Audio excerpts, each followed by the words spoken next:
Testing. How now, brown cow? 1, 2, 3, 4. Are you ready? I'm all ready. You on here? Come on, let's go inside and get started. Dusty out in that hall? Hey, get a load of fatso there. Oh, would I like to fuck you just once. Dusty out in that hall? What's my temperature, Norton? Oh, come on, let's get moving. Isn't there any lot here? Yeah, about 300 pounds. A 20% percentage. And now, who is our next guest, please? Herb, here's our next guest.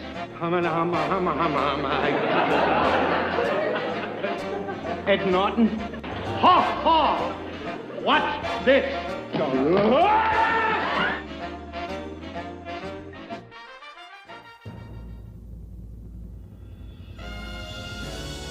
The Honeymooners Podcast, the only podcast that is all about the greatest show of all time. With the stars, Joe Conti and Louis Fatts. If they ever institute a Nut of the Month Club, I've got a very good idea who's going to be January and February. Welcome, fellow raccoons and members of the Women's Auxiliary. What's happening, all you Hurricanes, Bensonhurst Bombers, and all you Bazzy Simons of the world? You're listening to the Honeymooners Podcast with me, Joe Conti, and my pal Louis Fatts. Hello, Ralph. Say I'm mighty glad I don't have to go back to Utica without saying hello to my favorite nephew. Ralph, it's good to see you. The only podcast I didn't all miss about a beat. Yes, you didn't lose a beat. No, the only podcast all about the greatest show of all time. We record at the Non-Productive Studios at 328 Chauncey Street in Bensonhurst, Brooklyn, also known as Clifton, New Jersey. Very good. Right on. Subscribe to the show wherever you get your podcasts, and if you're on iTunes, give us a 5-star rating and leave a positive review. The home base for the show is our website, non-productive.com/honeymooners. That's where you go if you want to listen to all the episodes from the number 1 all the way to now 97. And like our Honeymooners Podcast Facebook page, follow us on Twitter at Honeymooner1 and support us through the Patreon. And if you want to leave a voicemail, call 240-442-2635. And email us at honeymoon. Oh boy, let me see if I remember this. Got me. Honeymooners podcast at AOL.com. Yeah, AOL. Yes. AOL. Yeah. What's going on, Lou? Joe, 97. Yes. Okay, there's a couple of 97s, but I only picked out one because he's the only guy I knew. Okay. And you know him very well. Okay. Cornelius Bennett. Cornelius Bennett. Okay, Yeah, Buffalo Bill. A couple of things about Cornelius Bennett. Almost 1,200 tackles in his career. Really? Yeah, most of them were against the Jets. And he holds this distinct record. He actually shares this distinct record of being in 5 Super Bowls and losing all 5 with some linemen. He was in 5? He was in 5. 4 with Buffalo, 1 with Atlanta. Oh, he was on Atlanta when they lost to Denver. Yeah, I guess. Yeah, Yeah. Wow, he was still around. Yeah, he shares that with an offensive lineman named Glenn Parker, who I'd have no knowledge of. So he lost 5. He lost 5, yeah. Wow. Yeah, and he also had an off-field incident at the end of his career, but then again, he's an NFLer, so that's okay. It goes with it. It just goes with it. Goes with the territory. Go with the territory. And so that's it. Number 97. 97. Okay. And, of course, we have my 97, which is Marvin Washington from the New York Jets. Marvin Washington. Everybody knows Marvin. I know him. You knew him? I know him. Yeah, okay. I know 2 97s. Cornelius Bennett. And Marvin Washington. Okay. So before we even get started, I guess we should talk about our wonderful sponsor. Oh, sponsor, yeah. All right. Silk City Hot Sauce.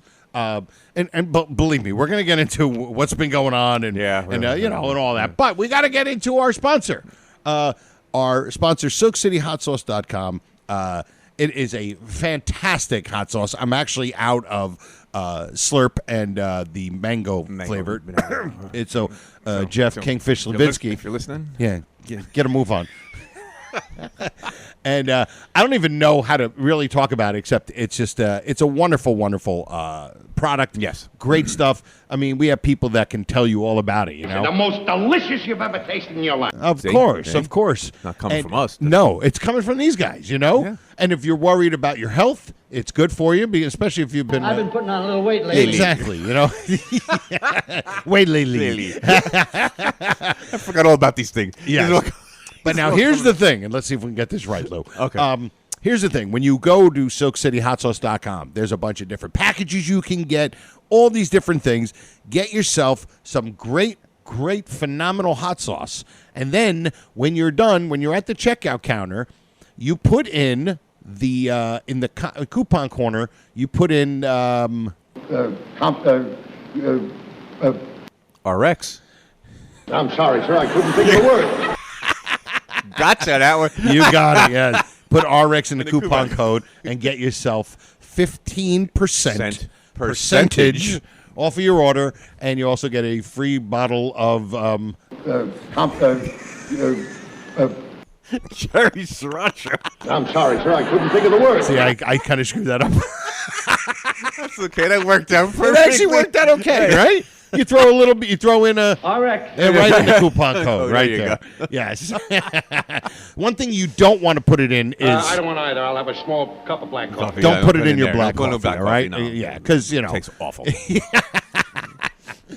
But yes, so go to Silk City Hot Sauce and get yourself some great, phenomenal, the best out there hot sauce on the market. Our pal Jeff Kingfish Levinsky. He's a raccoon. He's one of us. He is the proprietor, and he's a good man. Good guy. Good guy. Where do we start? Well, we've been away for 2 months. I had a little family issue. Mm-hmm.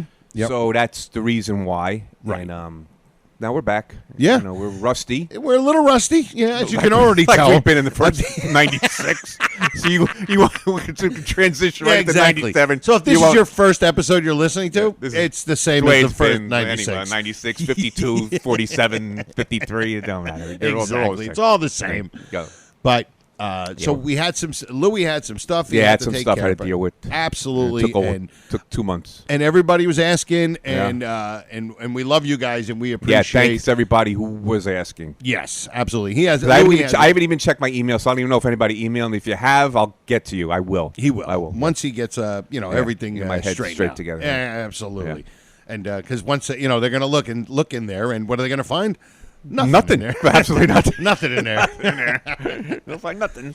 You can go to Vienna. Where were you, Lou? I was in Vienna for a while. My trying to look in there. head examiner. Yeah. And they found nothing. They found nothing in there. So yeah. So we kind of left off. Well, we left off at 96. And but now I know you said you wanted to say something about the intro. All right, my intro was, of course, Uncle. Everybody knows the great Uncle Leo. Gotcha. And he first time he hits Ralph on the back. Of course. He says Utica, but that's not the Stumble Utica. Oh no, Utica is the Christmas one. No, wait a minute. When does he stumble? You got to come back to Utica. Sarah just he says that. No, he don't say it during. He says it in this one. He says it at the end. So he says Utica in the beginning because I said it here. Don't have to go back to Utica without saying hello to my favorite nephew. Oh yeah, so he said it twice. He says it twice, so he blows it on the second Utica. I never. I don't think it occurred to me. Yeah. You just always know he slurred the Utica. Slurred Utica. He slurred Utica. And everybody loves the line. Everybody loves it. It's Absolutely great. But I just realized, I said, wait, he said Utica fine the first time. I guess he just got tongue-tied or something. He must have. He must have. Oh, thank God he did. Yeah. Because it became a classic line. Exactly. And then we'd have a Where would lot. we be in this life without Utica?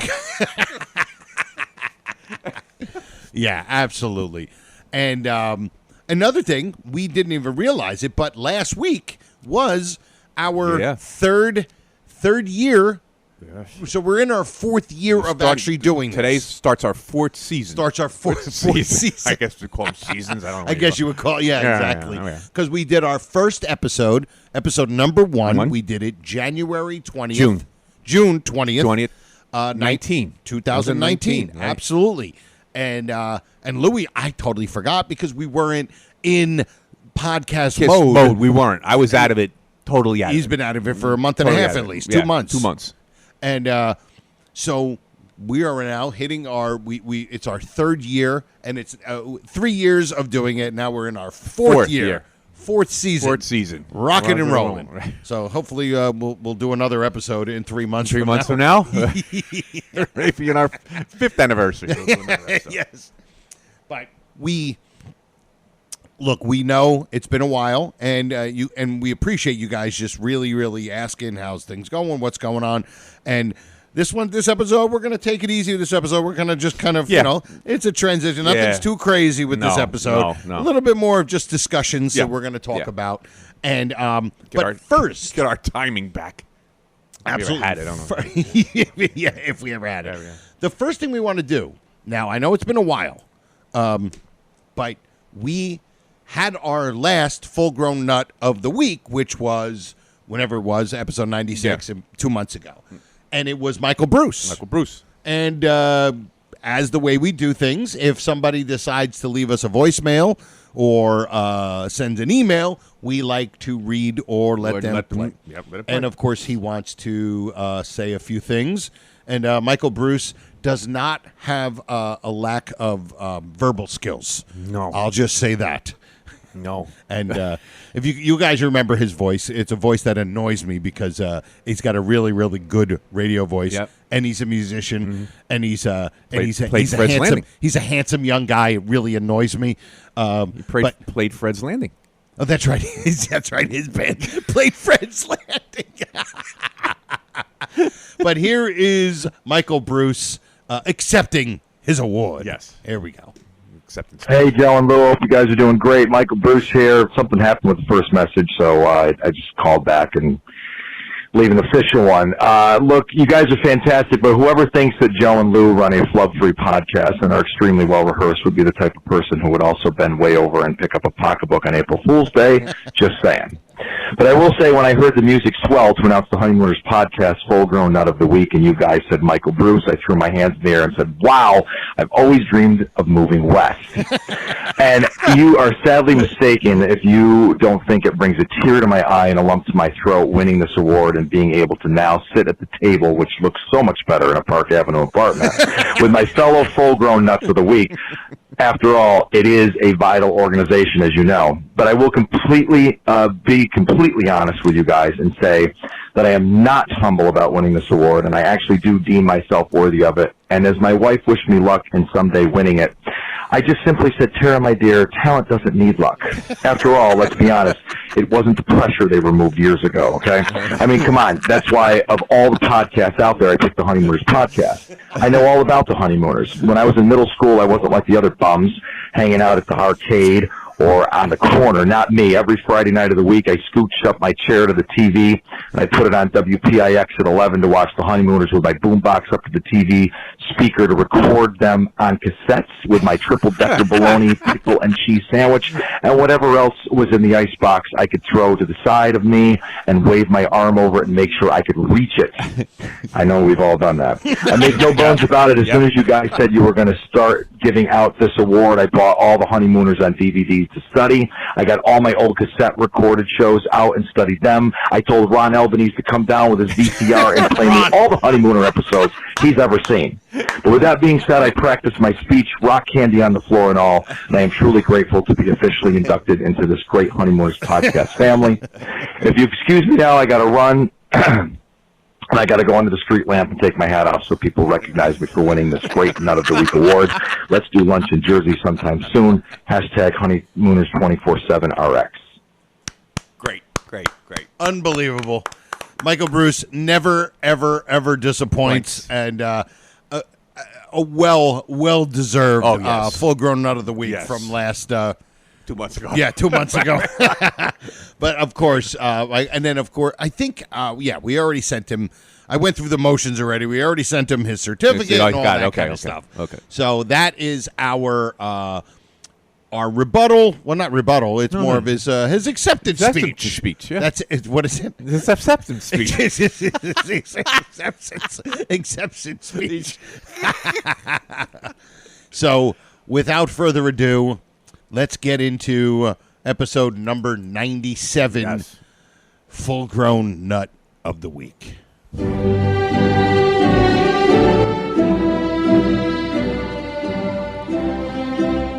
Verily, the Honeymooners podcast Forgot about makes Dave. the full-grown nut of the week. Aren't you lucky? Forgot all about I Dave. know. Okay. So, see if I remember how to do this. Yeah.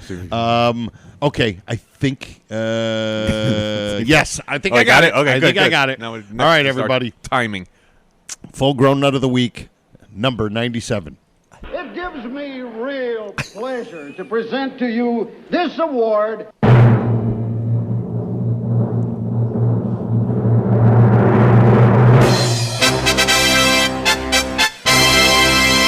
Howard Becker. Very. You're We pretty did it good. pretty We're good. pretty Not good, yeah. bad. Not Yeah, bad. not Not bad. bad.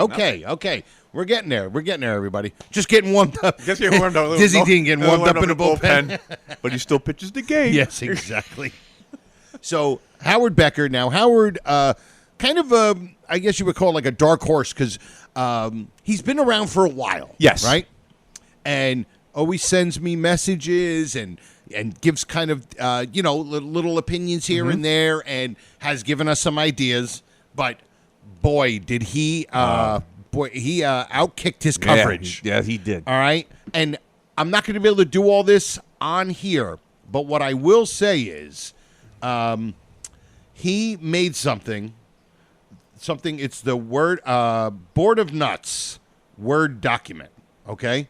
And let me just let me see, I got it here. And I'm not going to be able to read the whole thing, but what I'm going to do is put it on the page when Put it on this the comes page, out. yep. It's the bylaws of the Board of Nuts. Okay? Every organization has to And have bylaws. I'll just say I'll just give you the titles of each one.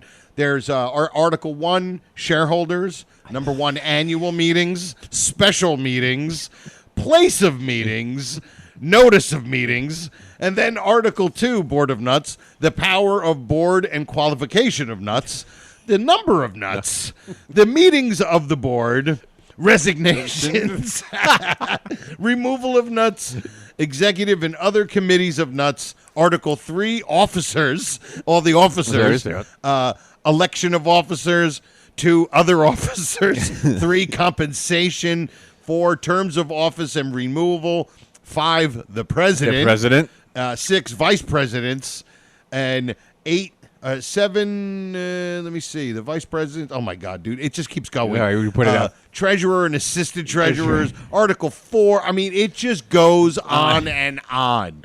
And it is absolutely hilarious because he took it from an actual bylaws from where he works. Yep. And he made it into the honeymoon. He made it into the Honeymooners. So I'm going to take this and put it on our page. Yeah, it's worth reading. It's worth really the funny. read. Make sure you don't have anything to do for 14 or 15 hours to read it, but definitely worth it because it definitely has all of the references and all the weirdness that is part of the Honeymooners podcast. But Howard Becker, thank you. Thank you, Howard. Congratulations. You are definitely, I wonder, Am I worthy of such an honor? and I believe he is. You know why? Because, I am humble. and I know there's nobody that's going to say, Is this the man who gets the award? and I hope he doesn't really think like, What made the judges pick me above all the rest? and we know why, because Must be one of those nuts. exactly. So congratulations, Howard, for being our full-grown nut of the week. Yes. Episode number 97. You'll be getting your certificate in the mail. In the mail, yeah, along with a record, a phonograph. Or phonograph record. Oh my goodness. So, we're gonna go into our one of our little bits here, but it's not really a bit. This, you know what? Speaking of full-grown nut, right? Mm-hmm. We're always talking about every week we have our full-grown nuts, and we have something from our premier, top-notch full-grown nut. The epitome of. And is there a name like another way to describe like he's the first or he is our first full-grown nut of the week, and he's almost like the patriarch of the full-grown nuts, and that is Ira. Ira, of course. So, Ira sent us something, and of course, I have to read it exactly as Ira. As Ira typed it. Yep. Yeah, I'm not going to paraphrase anything. No. Word for word. Here we go. Verbatim. From Ira. Are you ready? This one is a doozy, and although it may seem surprising you guys haven't covered it yet, it really isn't. Explanation below. When Norton says Cranmar's Mystery Delicious, Ralph corrects him with Cranmar's Delicious Mystery Appetizer. This was obviously a flub by Carney, but the way they improv'd the fix, it sounds totally scripted, like Norton was supposed to make that mistake. And so he poses a good question. Ira's posing it as a question. As He's a not question. being definitive here. He He will might be definitive. Yeah, he will be definitive for sure. After we give our opinions, he'll be definitive. Right now, so it's all good. We're waiting for it. We know it's coming. Look out! Here it comes. Look out! Here it comes. So Big Joe is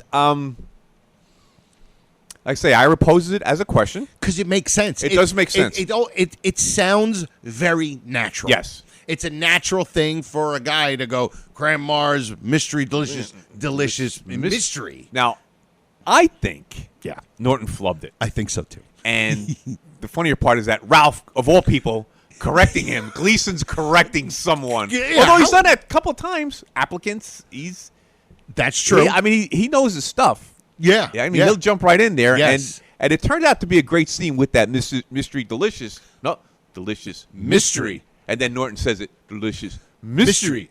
Exactly. So I'm going to go flub on R. Carney. I'm going flub on R. Carney. I think flub R. Carney too. And what's funny is that a lot of people have talked about this, but it was always about Cranmar's. Because it's really like, wait a minute, it shouldn't be Cranmar's. Yeah. And I think it's just not natural to say it. It rolls off the tongue easier. Cranmar's. Cranmar's, yeah. Exactly. But nobody ever brought up the Delicious Mystery or Mystery Delicious.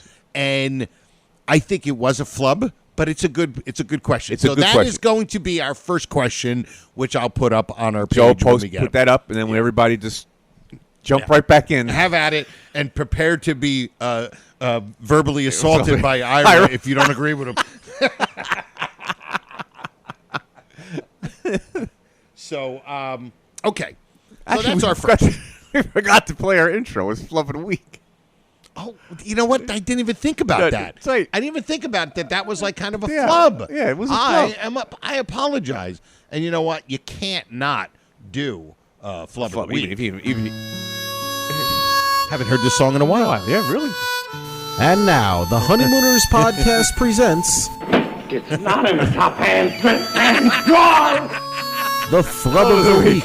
Okay, everybody. Right, so, Flub of the Week. Flub of the Week. Here it is, everybody. Flub of the Week. Was it a flub with Cranmar's Mystery Delicious or Delicious Mystery? Or was it written in there? Written in there.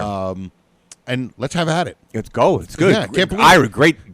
It is. It really is. Great observation. Yeah, absolutely. It really is. He really, he can really find something and then really just kind of use that and say, I'm going to dig into something and find something really cool. So excellent. A great find by Ira as usual. Cool.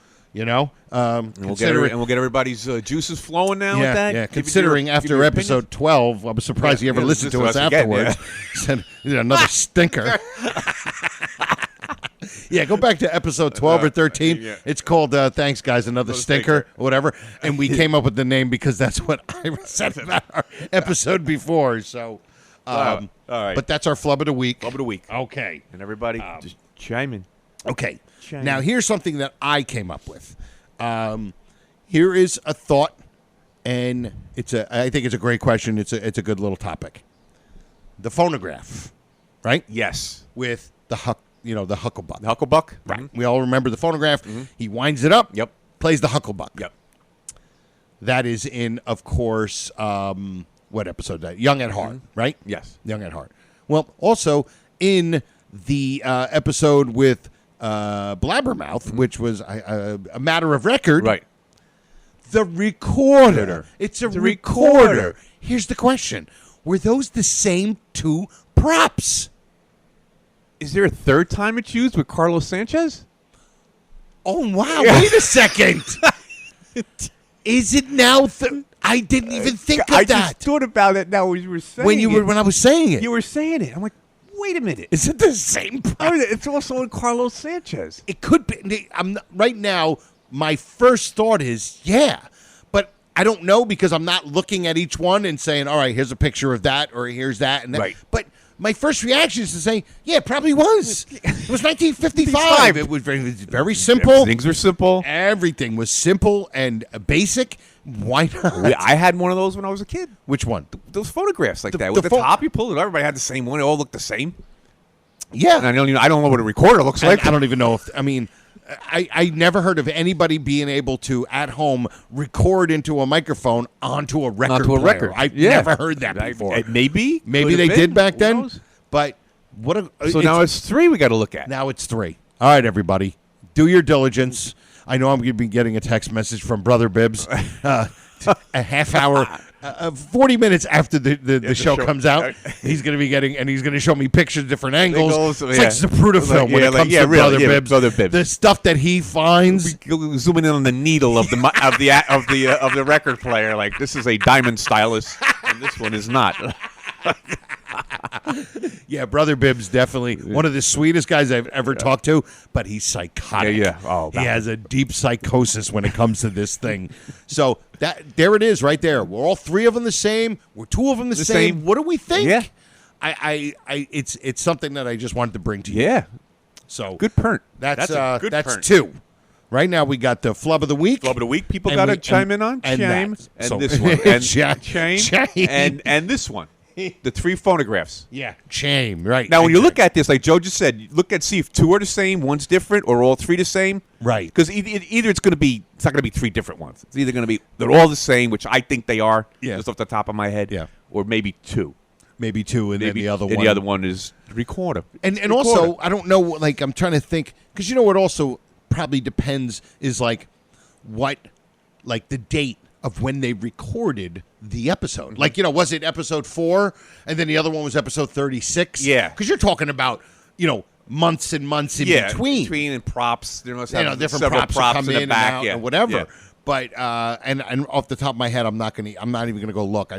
We'll let you guys do your diligence, your due diligence, and see what you come up with. But that's our second question. Should come up with a few.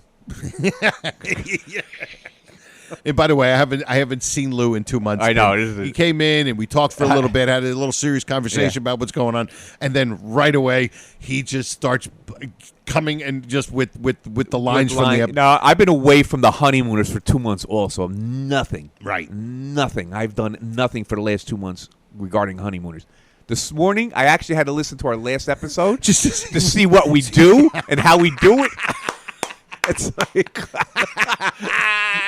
this is what we do, and I'm writing things down, like things that normally just flowed off my tongue. There, I'm writing them down, and me, we're writing things down. Don't go very well.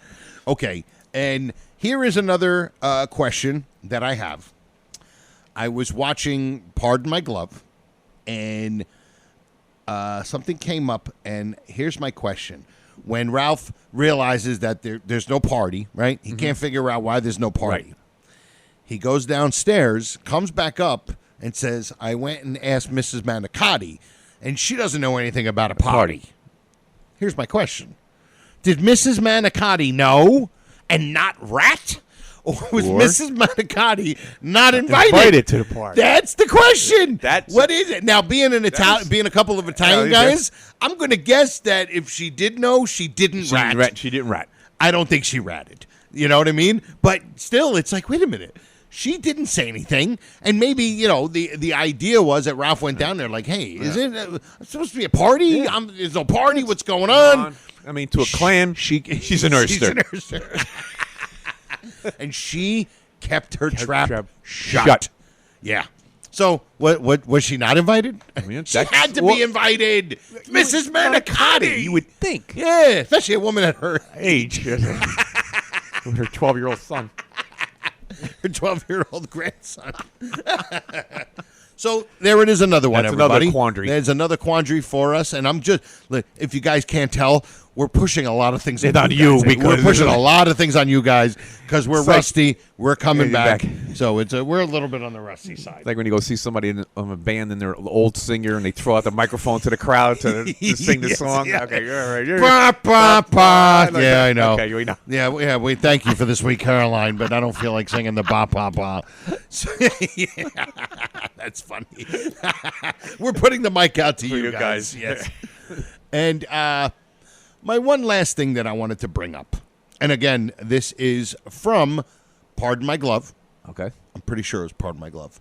Yes, it's Pardon My Glove. When Norton goes to Ralph, and he's like, don't be eating your heart out like that. Mm-hmm. Go and call your wife out here and demand an explanation. Clear, whatever he says. Clear the air. Clear the air. That's Yep. what it says. I was going to say clear the demand field. an explanation. Yeah. And once again, Ed Norton would have been right. Yeah. If he would have called her. Now, granted, it would have ruined the surprise. Yeah. But it would have cleared everything. Yep. And he would have realized, okay, well, listen, this prize party's done, but we're getting everything decorated for free. So once again, Ed Norton, voice of reason. It's so weird, but there are so many times in this series that he is, as dopey as his character was, he always had that moment of clarity. Yep. Voice of reason. Yep. And the guy was right. Because don't think he's not a hothead. Correct. See, when you're a hothead, reason goes out the window. Yeah. Like Ralph, you're a hothead. You just do things, you say things. Yeah. And that's what hotheads do. Norton's not a hothead. He's always level-headed. Yeah. And here it is. Now, if he said that and Ralph did that, we would have no episode. But the show probably would have been canceled after that episode. They'd be like, that was an episode? It was 12 minutes, and there was no funny part. What happened? There was. So that is. So now, what do we? I'm just going to go over real quick the questions we have. We have the flub or not flub. Flub or not flub. With the Cranmar's Mystery. Mystery, delicious. Was the phonograph and record player and Mr. Sanchez. Were they all the same prop or two props in one prop or whatever? Did Mrs. Manicotti not rat on them, or Mrs. Manicotti not invited? And then, I guess this isn't really a question because this is just. I mean, you got to invite Mrs. Manicotti. She's going to bring some food. Yeah, exactly. Well, Alice has got his potato chips. I know, and sandwiches. Mrs. Manicotti got to bring a tray. You got to bring something like that. Got to bring a tray. You know what I mean? You'd be the first person on my list. Exactly. And maybe Mrs. Schwartz might bring a nice Jewish dish. Oh, I dig Jewish deli food for sure. Nice knishes. Yeah, knishes. Beautiful. So those are our questions, and the last one with Norton wasn't really a question. It was just our little observation that Norton was a voice of reason. The voice of reason. Yeah. And we are coming to Louis' fourth favorite bit of the show. That's going to be my new thing now. It's always going to be a different number. Like Louis' 32nd favorite bit of the show. And that is...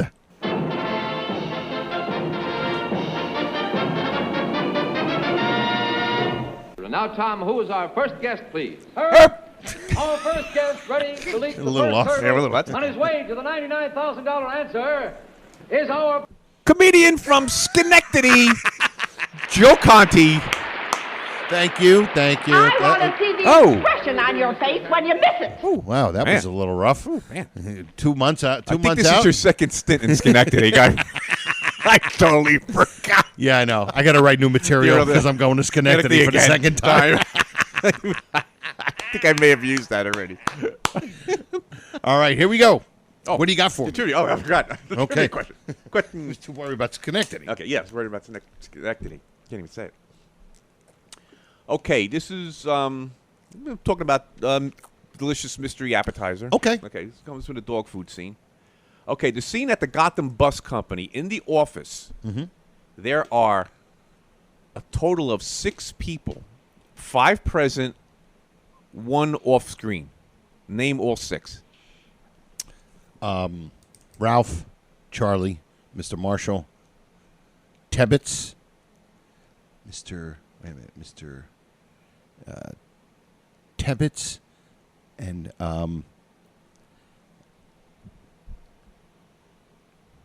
and the secretary. He calls the secretary. Right. Okay. Now, she's the one. You got that one. She's off screen. You had to She's off screen. She's off screen. She's the off screen. Yeah. Mr. It's one syllable name, right? Yes. It's Yes. something and Tebbets. Yeah. Mr. Tebbets too. What's the first letter? P.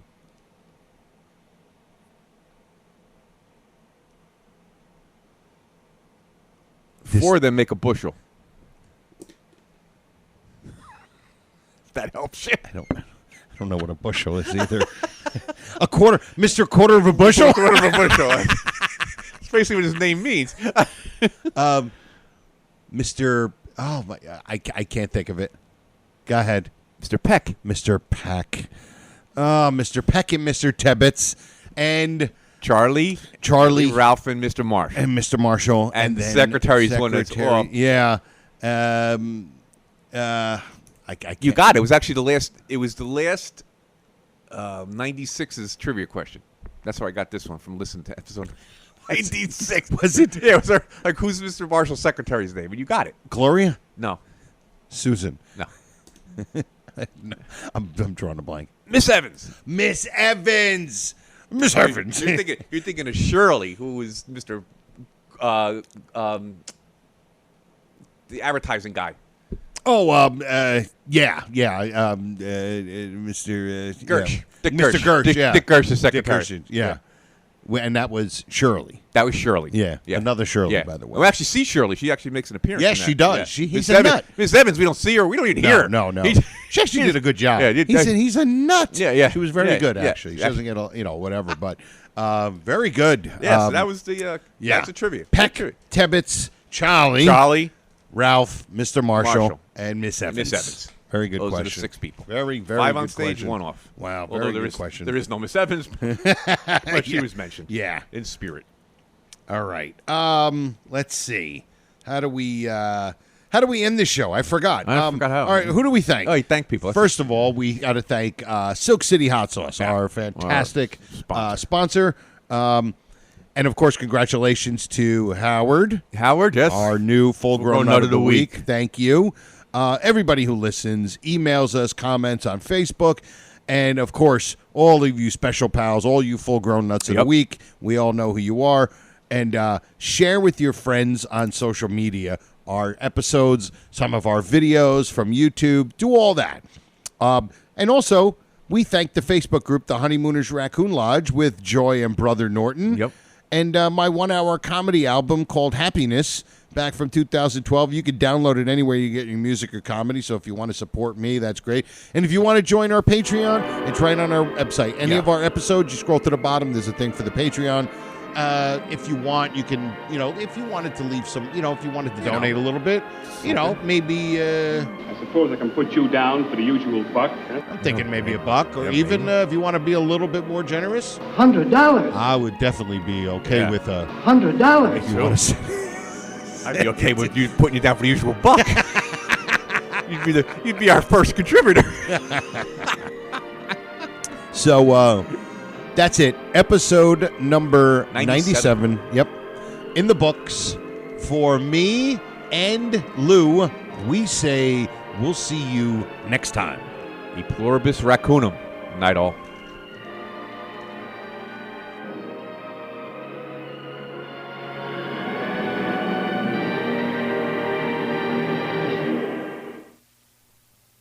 Goodbye, Mr. Crandon. I'll be seeing you.